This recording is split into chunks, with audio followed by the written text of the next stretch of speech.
नमस्कार दोस्तों, मैं Jitendra Singh RC study point channel पर आप लोगों का बहुत बहुत स्वागत करता हूं। दोस्तों, मॉडर्न हिस्ट्री चल रहा है और इस हिस्ट्री में हम आपको पढ़ा रहे हैं धार्मिक एवं सामाजिक आंदोलन के बारे में।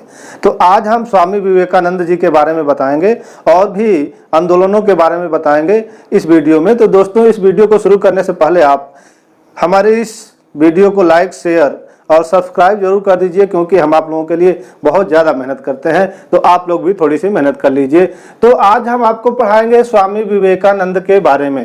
तो स्वामी विवेकानंद जी ने भी सामाजिक एवं धार्मिक आंदोलन में किस प्रकार से भाग लिया था। इन्होंने रामकृष्ण मिशन की स्थापना की और उसी के जरिए इन्होंने अपने उपदेशों, अपने प्रचारों और अपनी शिक्षाओं के जरिए रामकृष्ण मिशन संस्था के द्वारा भारत में प्रचार प्रसार किया था और सामाजिक सुधार के रास्ते पर चल पड़े थे। तो इसके जरिए हम यह देखेंगे कि किस प्रकार से स्वामी विवेकानंद जी ने रामकृष्ण मिशन की स्थापना करके और धार्मिक एवं सामाजिक आंदोलन में भाग लिया था। क्योंकि यहाँ से भी परीक्षाओं में प्रश्न काफी पूछे जाते रहे हैं, तो बहुत ही इम्पोर्टेंट टॉपिक है ये। देखते हैं कि रामकृष्ण मिशन की स्थापना स्वामी विवेकानंद जी करते हैं। अब स्वामी विवेकानंद जी ने रामकृष्ण मिशन की स्थापना क्यों की, तो यह चीज हम देख लेंगे और उनके बारे में भी थोड़ी सी जानकारी ले लेंगे। तो सबसे पहले हम यह जानेंगे कि स्वामी विवेकानंद जी को किस रूप में जाना जाता है। तो इन्हें नव हिंदूवाद के संस्थापक के रूप में जाना जाता है, स्वामी विवेकानंद जी को। साथ ही साथ इन्हें नव हिंदूवाद का प्रतिनिधि भी कहा जाता है। तो स्वामी विवेकानंद जी को नव हिंदूवाद का संस्थापक और नव हिंदूवाद का प्रतिनिधि भी कहा जाता है। स्वामी विवेकानंद जी का जो जन्म है वह 12 जनवरी 1863 ईस्वी को हुआ था। और कहां पर, तो कलकत्ता में इनका जन्म हुआ था।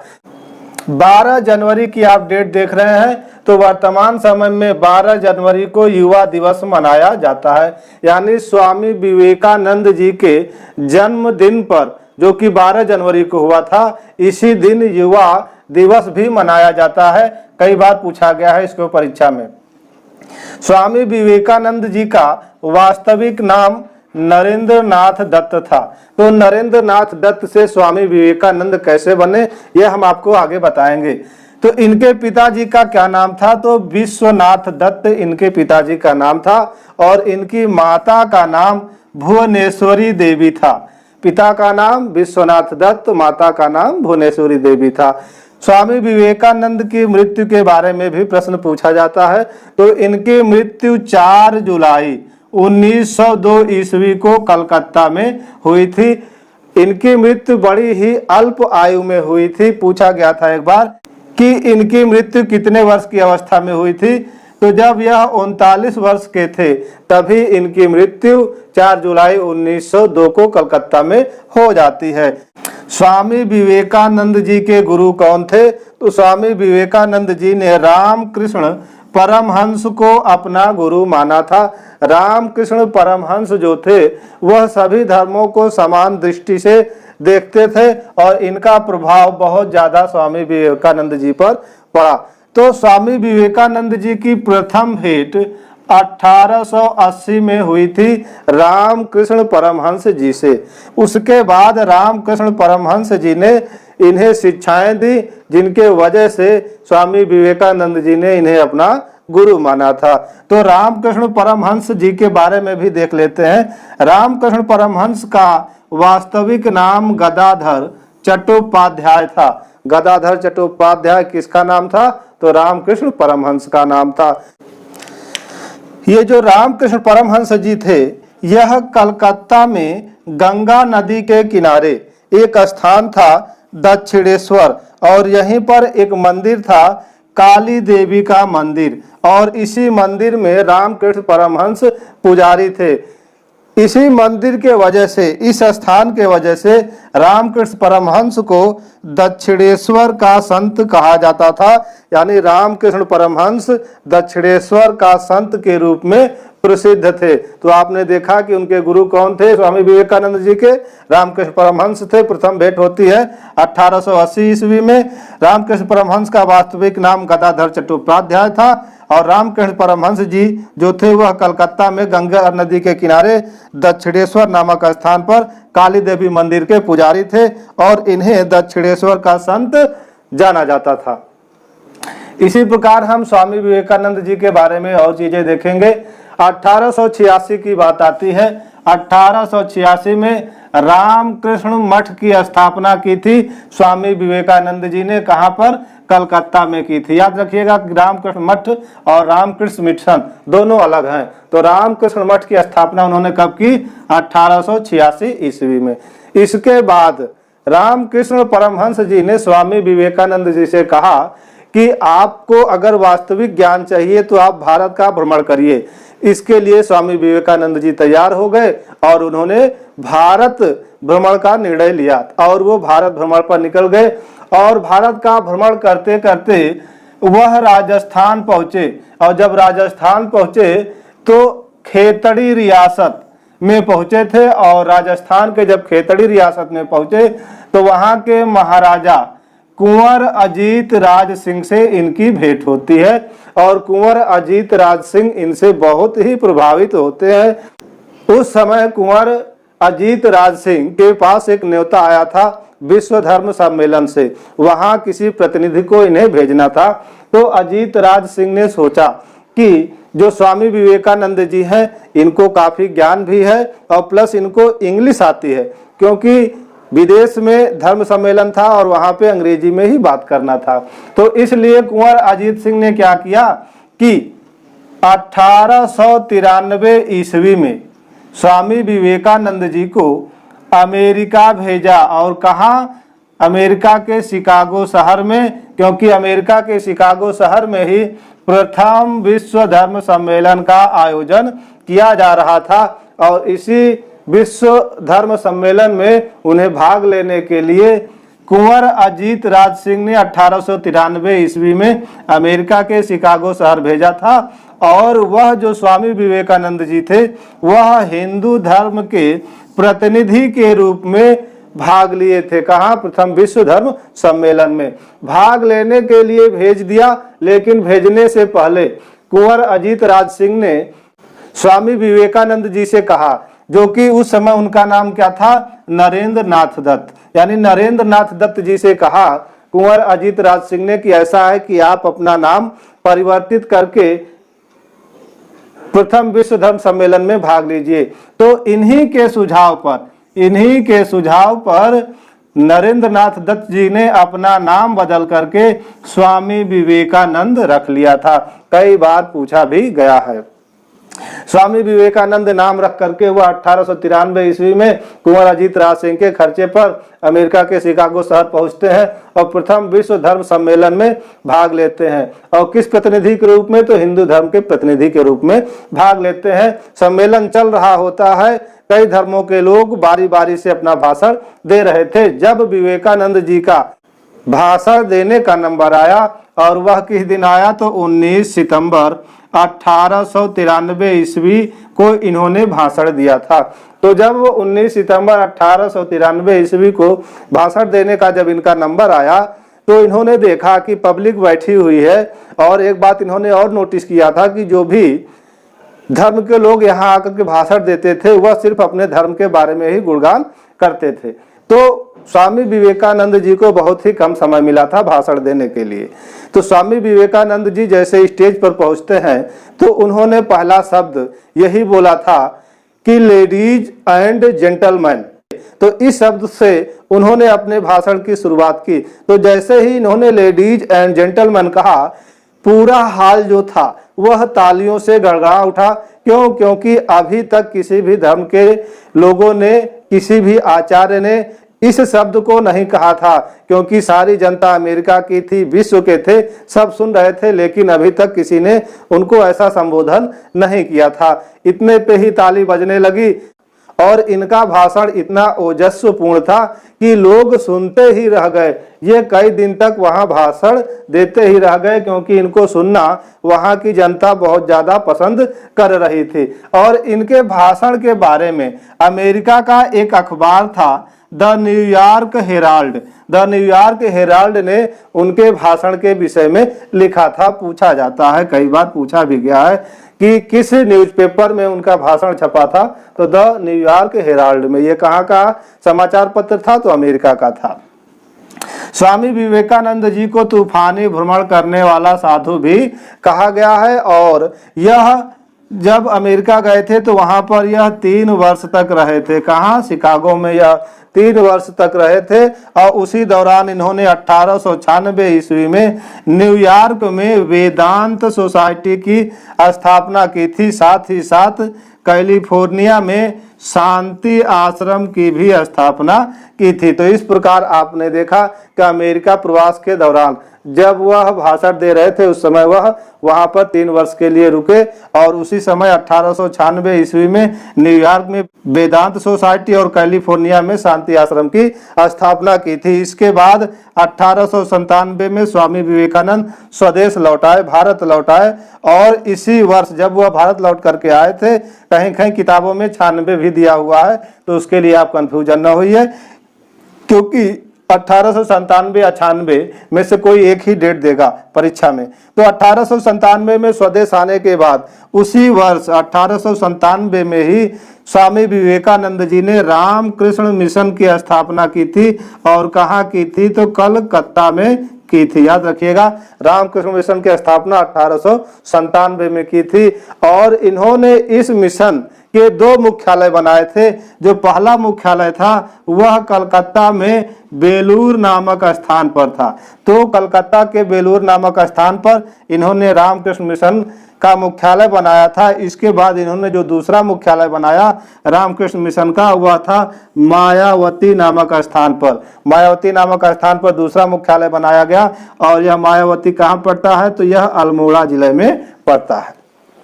तो इस प्रकार रामकृष्ण मिशन के 2 मुख्यालय थे, एक बेलूर और एक मायावती। तो एक बार थोड़ा सा और देख लेंगे, क्योंकि याद हो जाएगा आपको। 1886 में रामकृष्ण मठ की स्थापना करते हैं। कहाँ पर? कलकत्ता में। राजस्थान में इनकी भेंट होती है कुंवर अजीत राज सिंह से, जो कि खेतड़ी रियासत के क्या महाराज रहते हैं। और इन्हीं कुंवर अजीत राज सिंह के सुझाव पर इन्होंने अपना नाम नरेंद्र नाथ दत्त से बदल करके स्वामी विवेकानंद रख लिया था। कुंवर अजीत राज सिंह के खर्चे पर ही 1893 में ये अमेरिका के शिकागो शहर पहुंचे थे, जहां प्रथम विश्व धर्म सम्मेलन में हिंदू प्रतिनिधि के रूप में स्वामी विवेकानंद जी ने भाग लिया था। और 19 सितंबर 1893 को उन्होंने भाषण दिया था। इनके भाषण के विषय में अमेरिका का एक अखबार था द न्यूयॉर्क हेराल्ड, इसने लिखा था, तूफानी भ्रमण करने वाला साधु किसे कहा गया है? तो स्वामी विवेकानंद जी को कहा गया है। अमेरिका में यह 3 वर्ष तक रहे, और उसी दौरान 1896 में इन्होंने न्यूयॉर्क में वेदांत सोसाइटी की स्थापना की थी और कैलिफोर्निया में शांति आश्रम की स्थापना की थी। 1897 में स्वदेश वापस आकर के उसी वर्ष 1897 में ही रामकृष्ण मिशन की स्थापना करते हैं। और कहाँ पर? कलकत्ता में इन्होंने रामकृष्ण मिशन के 2 मुख्यालय बनाए थे, एक तो बेलूर और एक मायावती नामक स्थान पर। स्वदेश आने के बाद स्वामी विवेकानंद जी पुनः अमेरिका जाते हैं। कब? 1898 में जाते हैं। कहीं कहीं 1899 भी दिया रहता है। तो 1899 ईस्वी में स्वामी विवेकानंद जी पुनः अमेरिका गए, और अमेरिका जाकर के उन्होंने अपने धर्म का प्रचार प्रसार किया था। और ठीक 1 साल बाद 1900 ईस्वी में क्या हुआ कि पेरिस में 2य विश्व धर्म सम्मेलन का आयोजन किया गया। तो 1900 में पेरिस में 2य विश्व धर्म सम्मेलन में फिर भाग लेने पहुंचे। कौन? स्वामी विवेकानंद जी। तो इस प्रकार से उन्होंने 2 बार विश्व धर्म सम्मेलन में भाग लिया था। एक तो पेरिस का 2य विश्व धर्म सम्मेलन, और दूसरा अमेरिका के शिकागो शहर का प्रथम विश्व धर्म सम्मेलन, यहाँ पर इन्होंने भाग लिया था। स्वामी विवेकानंद जी ने 2 चीजों का बहुत ज्यादा समर्थन किया था। एक तो यह कहते थे कि मानव सेवा को सबसे बड़ा धर्म मानना चाहिए। यानी स्वामी विवेकानंद जी मानव सेवा को सबसे बड़ा धर्म मानते थे और मूर्ति पूजा बहुदेववाद का भी समर्थन करते थे। तो ये दोनों चीजें आई हुई हैं परीक्षा में, इसीलिए हम आपको बता रहे हैं कि मानव सेवा को सबसे बड़ा धर्म कौन मानता था, तो स्वामी विवेकानंद जी मानते थे।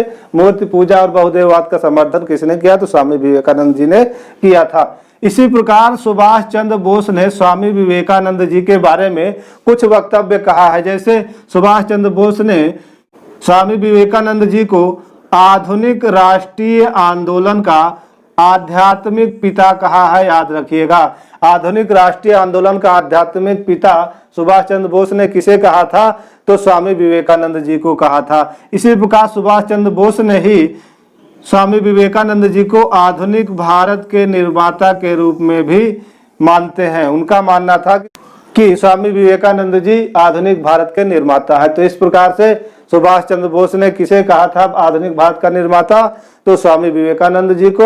और आधुनिक राष्ट्रीय आंदोलन का आध्यात्मिक पिता किसे कहा था, तो स्वामी विवेकानंद जी को कहा था। रविंद्रनाथ टैगोर ने भी स्वामी विवेकानंद जी को सृजन की प्रतिभा कहा था। तो सृजन की प्रतिभा स्वामी विवेकानंद जी को किसने कहा, रविंद्रनाथ टैगोर ने कहा था।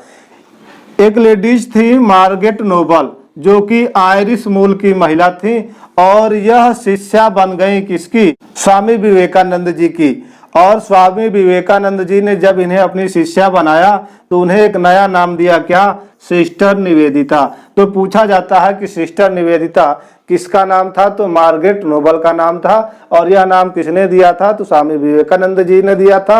यह किस मूल की महिला थी, तो आयरिश मूल की महिला थी। स्वामी विवेकानंद जी ने कुछ पुस्तकों की रचना भी की, उनमें से जो मुख्य है और जो परीक्षा में पूछी भी गई हैं उन्हीं को हम आपको बताएंगे।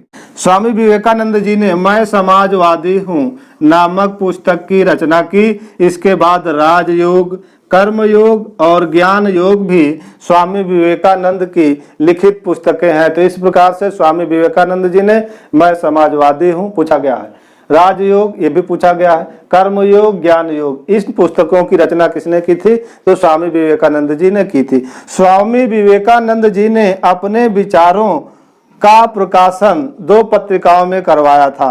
तो वह 2 पत्रिकाओं में उन्होंने अपने विचारों को प्रकाशित करवाया। और वो 2 पत्रिकाएं कौन थी, एक तो प्रबुद्ध भारत और दूसरी थी उद्बोधन।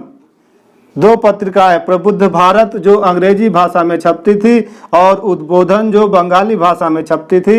इन दोनों पत्रिकाओं में वो अपने विचारों को प्रकाशित करते थे। थियोसॉफिकल सोसाइटी, धार्मिक एवं सामाजिक आंदोलन में थियोसॉफिकल सोसाइटी का भी नाम आता है। और इस सोसाइटी की स्थापना 1875 ईस्वी में की गई। और कहां पर, तो न्यूयॉर्क में इस सोसाइटी की स्थापना की गई थी। न्यूयॉर्क आप सभी लोग जानते हैं कहां पड़ता है, अमेरिका में पड़ता है। तो थियोसॉफिकल सोसाइटी की स्थापना 1875 में न्यूयॉर्क में की गई थी। अब इस सोसाइटी के संस्थापक कौन थे, तो इस सोसाइटी के 2 संस्थापक थे। एक थी मैडम HP ब्लावत्स्की जो कि रूसी मूल की महिला थी, और दूसरे थे कर्नल अलकाट, ये अमेरिका से संबंधित थे। तो ये अमेरिका सैन्य से संबंधित थे और ये रूस से संबंधित थे। तो मैडम HP ब्लावत्स्की तथा कर्नल अलकाट ने मिलकर के थियोसॉफिकल सोसाइटी की स्थापना 1875 में न्यूयॉर्क में की थी। उसके बाद 1879 का समय आता है जब थियोसॉफिकल सोसाइटी का प्रधान कार्यालय न्यूयॉर्क से हटा करके मुंबई स्थानांतरित कर दिया गया। तो याद रखिएगा कि थियोसॉफिकल सोसाइटी का मुख्यालय मुंबई कब लाया गया, तो 1879 ईस्वी में लाया गया था। इसके बाद 1882 ईस्वी में ही थियोसॉफिकल सोसाइटी का जो मुख्यालय मुंबई में था उसे वहां से भी हटा करके इसका अंतर्राष्ट्रीय मुख्यालय अड्यार में बना दिया गया, जो कि मद्रास में पड़ता था। इस प्रकार से थियोसॉफिकल सोसाइटी का अंतर्राष्ट्रीय मुख्यालय भारत में कहाँ था, अड्यार में था, जो कि मद्रास में पड़ता है। थियोसॉफिकल सोसाइटी की विचारधारा को भारत में किस नाम से जाना गया, तो इस सोसाइटी की विचारधारा को भारत में देव विज्ञान के नाम से जाना गया, अर्थात इसकी विचारधारा को देव विज्ञान की संज्ञा दी गई। तो वह कौन सी सोसाइटी थी जिसकी विचारधारा को देव विज्ञान की संज्ञा दी गई थी? तो वह थी थियोसॉफिकल सोसाइटी। थियोसॉफिकल सोसाइटी से जो लोग जुड़े थे उन्हें थियोफिस्टो कहा जाता था, और जो थियोफिस्टो थे उन्होंने जो दार्शनिक सिद्धांत अपनाए थे थियोसॉफिकल सोसाइटी के लिए, ये दार्शनिक सिद्धांत मूलतः कहाँ से लिए गए थे? तो यह हिंदू धर्म और बौद्ध धर्म से इसके सिद्धांत लिए गए थे। तो अगर पूछ ले कि थियोसॉफिकल सोसाइटी के दार्शनिक सिद्धांत मूलतः कहाँ से या किस धर्म से लिए गए थे, तो हिंदू और बौद्ध धर्म से लिए गए थे।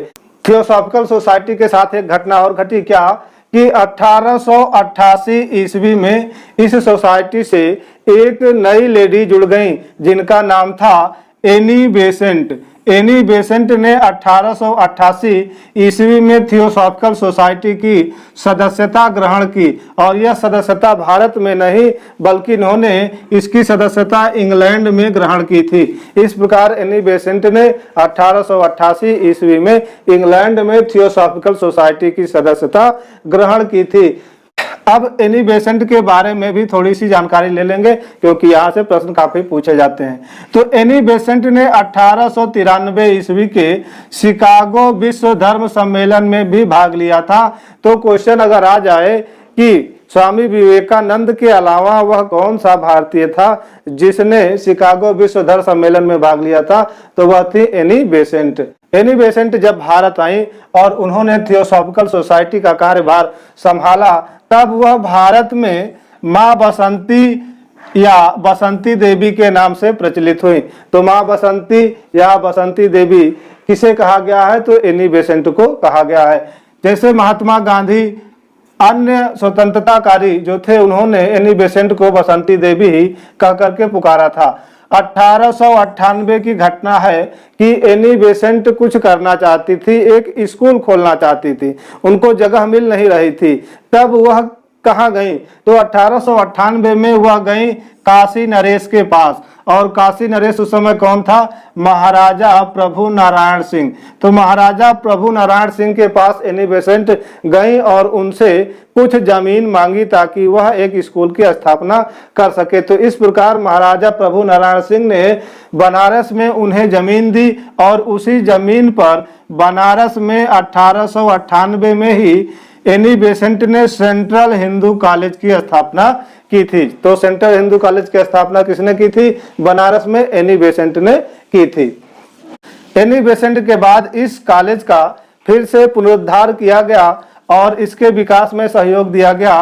कब? 1916 ईस्वी में मदन मोहन मालवीय जी ने सेंट्रल हिंदू कॉलेज को विकसित करके बनारस हिंदू विश्वविद्यालय के रूप में परिवर्तित कर दिया था। इस प्रकार बनारस हिंदू विश्वविद्यालय का परिवर्तन या विकास किसने किया था? तो मदन मोहन मालवीय जी ने किया था। अब इसी बनारस हिंदू विश्वविद्यालय को BHU के नाम से भी जानते हैं, बनारस हिंदू यूनिवर्सिटी। तो कई बार पूछा गया है कि बनारस हिंदू विश्वविद्यालय के संस्थापक तो मदन मोहन मालवीय जी को भी माना जाता है, और अगर ये नहीं है तब आपको ऑप्शन में रखना होगा किसे? एनी बेसेंट को, क्योंकि उन्होंने ही नींव रखी थी सेंट्रल हिंदू कॉलेज की, और इसी सेंट्रल हिंदू कॉलेज को बनारस हिंदू विश्वविद्यालय बनाने का श्रेय किसे था? तो मदन मोहन मालवीय जी को था। 1914 की बात है, भारत में आंदोलन चल रहे थे। उसी समय एनी बेसेंट ने होम रूल लीग की भी स्थापना की, और यह स्थापना उन्होंने मद्रास में की थी। तो 1914 ईस्वी में होम रूल लीग की स्थापना मद्रास में किसने की थी? एनी बेसेंट ने की थी। 1917 की बात है कि यह एनी बेसेंट जी भारतीय राष्ट्रीय कांग्रेस के कलकत्ता अधिवेशन की अध्यक्ष बनी थी। भारत की यह प्रथम महिला अध्यक्ष बनी। किसकी प्रथम महिला अध्यक्ष बनी? भारतीय राष्ट्रीय कांग्रेस की। तो भारतीय राष्ट्रीय कांग्रेस की प्रथम महिला अध्यक्ष कौन हुई थी? तो एनी बेसेंट हुई थी। चूंकि यह विदेशी मूल की थी तो एक क्वेश्चन और बनता है कि भारतीय राष्ट्रीय कांग्रेस की प्रथम भारतीय महिला अध्यक्ष, याद रखिएगा कि प्रथम भारतीय महिला अध्यक्ष कौन थी? तो वह थी सरोजनी नायडू। ठीक, अगर प्रथम महिला अध्यक्ष केवल पूछे तो एनी बेसेंट, और प्रथम भारतीय महिला अध्यक्ष पूछे तो सरोजनी नायडू होंगी। इसी प्रकार एनी बेसेंट ने भारत में 2 पत्रिकाएं निकाली, और वो पत्रिकाएं कौन कौन सी थी? तो पहली थी कॉमनवेल्थ और दूसरी थी न्यू इंडिया। ये जो पत्रिका निकाली गई एनी बेसेंट के द्वारा, यह अंग्रेजी भाषा में छपती थी और यह पत्रिका साप्ताहिक पत्रिका थी। तो इस प्रकार आपने देखा कि उनकी जो पत्रिकाएं कॉमनवेल्थ और न्यू इंडिया है अंग्रेजी में छपती थी, जो कि एक साप्ताहिक पत्रिका थी।